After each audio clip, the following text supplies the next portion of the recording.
So that's the way I answered most of the people that came to me and asked about how religion blends with this, or is this a religion? We think of it as a practice that can enhance your normal or your daily religious practice. Yani bana gelip bu soruyu soran kişilere genelde şunu dedim. Bu aslında bir uygulamadır ve kendi dinsel uygulamalarınızla birlikte bunu uygulayabilirsiniz. So for Muslims, those of you that are devout Muslims, I feel that this practice can be a benefit to namaz or your daily ritual. Sanıyorum çoğunuz Müslümansınız.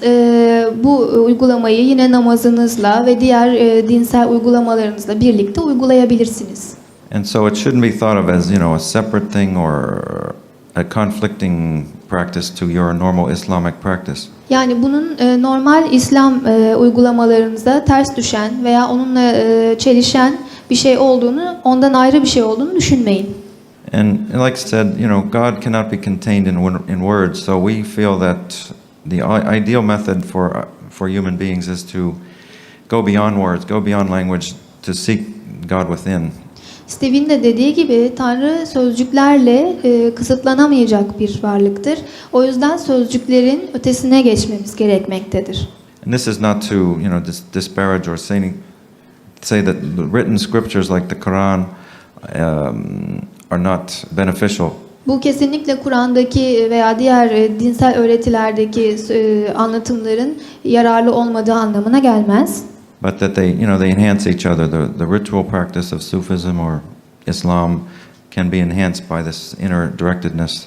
Ama Sufizm veya İslam uygulamaları da bizim bu uygulamamızla birlikte daha bir ötelere götürülebilir. So, in my own case, personal experience, I was raised as a Christian, but I felt something was missing in my life, and so I sought for many practices through many different paths. Ben bir Hristiyan olarak büyütüldüm ama bir şeylerin eksik olduğunu hissediyordum. Bu yüzden çeşitli metotlar deneyerek bu eksikliği kapatmaya çalıştım. And many teachers through the years. Ve yıllar boyu birçok öğretmenle çalıştım. But when I met Master Ching Hai, I felt that I had met my true teacher. Ama Üstad Ching Hai ile karşılaştığımda işte benim asıl öğretmenim bu diye hissettim. And from that point, about 5 years ago, my life has changed dramatically. I've improved myself inwardly, and as Master says, one of the main goals of the practice is enhancing your compassion, your ability to love others. 5 yıldan beri bu uygulamaya devam ettiğim 5 yıldan beri çok gelişme gösterdim ve Üstad Ching Hai'nin dediği gibi içimdeki sevginin başkalarına karşı olan içimdeki sevginin büyüdüğünü hissettim. And of course, the inner changes too, spiritual changes that occur are a benefit of the practice too, but enhancing our love, like Islam emphasizes the heart a lot, coming from the heart.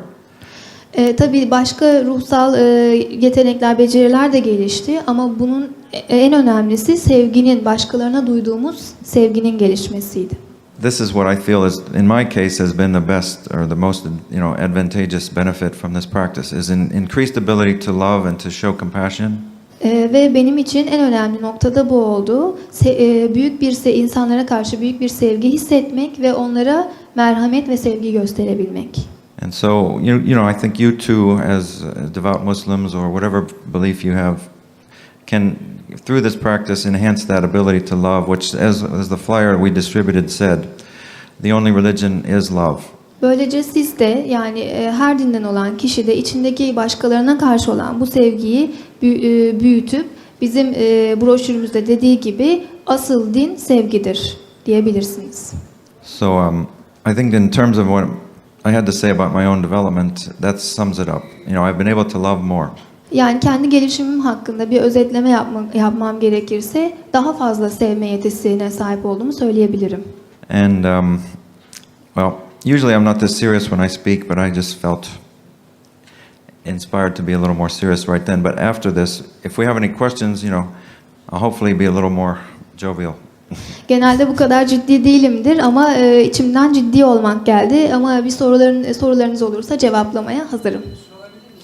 He asks if you can feel love towards a person who has stolen your wallet, your money. Well, actually that happened to me in Istanbul. Bu İstanbul'da bana zaten oldu. Have you forgiven him? Yes, I have. That's another major benefit of this method is to gain more detachment from physical objects or possessions. Evet, onu affettim. Zaten bu öğretinin en önemli yararlarından biri fiziksel nesnelere olan bağımlılığınızdan uzaklaşmanızdır. So as I was angry for a moment and I thought, well, his object was to, he felt he was benefiting Islam, I think, by taking the pamphlets because of his beliefs were so strong, and so in a way he was expressing a religious or spiritual, objective. Bir an için bir üzgünlük, kızgınlık duyduğum oldu ama sonra şöyle düşündüm. Bu kişi bunu alırken herhalde ihtiyacı olduğunu düşündü. Buna inandığı için çalmıştı. So I was able to, I think the meditation method helped me to see him, this man as a messenger for his own religion in a sense, or his belief system, and that's maybe 5 or 6 years ago I couldn't do that so well. Yani bu insanı kendi inanç sisteminin bir temsilcisi olarak gördüm ama bunu 5 ya da 3 yıl önce yapamazdım. He wants to ask you, if there are people in your workplace who don't like you, and what you feel towards them. Oh, that happens too, right? Evet, bu da oluyor. Right. I'm a professor of English in California, USA. Kaliforniya'da İngilizce öğretmeniyim. And of course that does come up. Students occasionally will have a problem with the way things are going, or the administration will have a problem. Genellikle öğrencilerin yönetimle, işlerin işleyiş tarzıyla problemleri oluyor. But these types of things too are diminished. The power of those problems is diminished by this practice. Your ego is made smaller.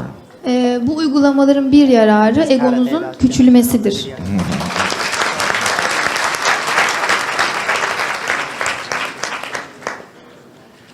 Also, I just wanted to mention, Master will be here in a moment. She's just speaking briefly with some reporters from the local news station.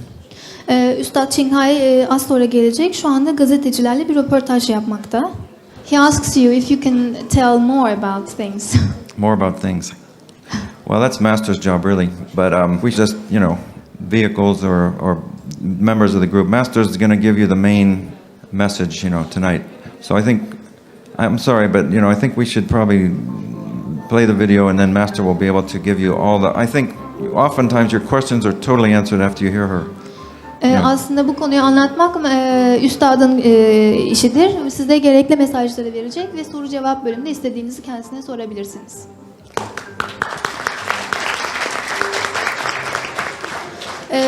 Üstad Çinghai şu anda salona girmek için yolda geliyor. Aşağı iniyor şu anda.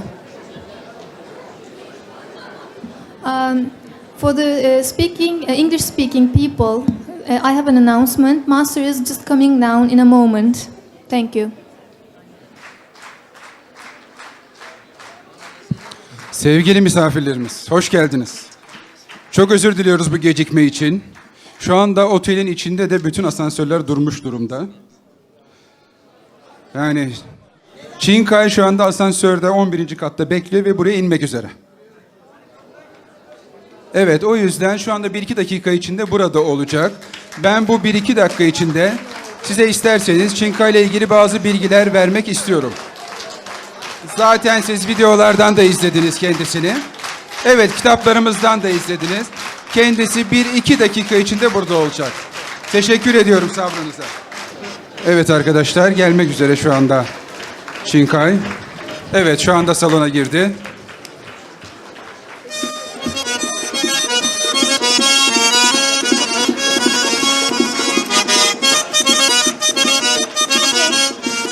Master Çinghai is coming into the room.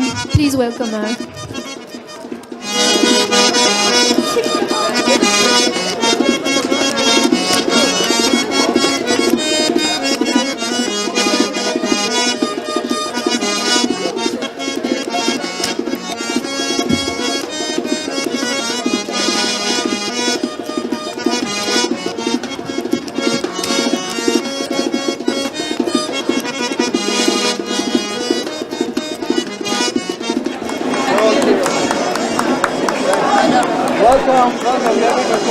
Thank you so much.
Arkadaşlar, toplantımıza başlamadan önce lütfen İstiklal Marşı için ayağa kalkalım.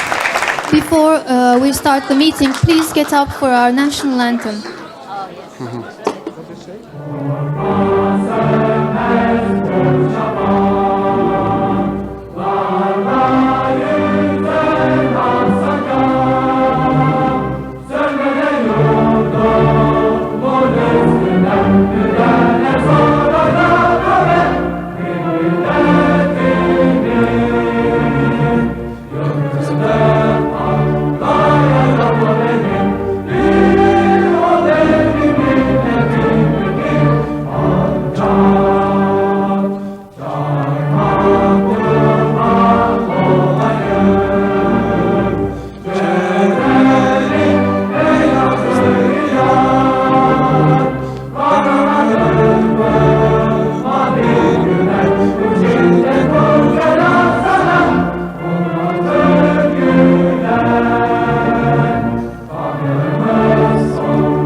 Teşekkürler.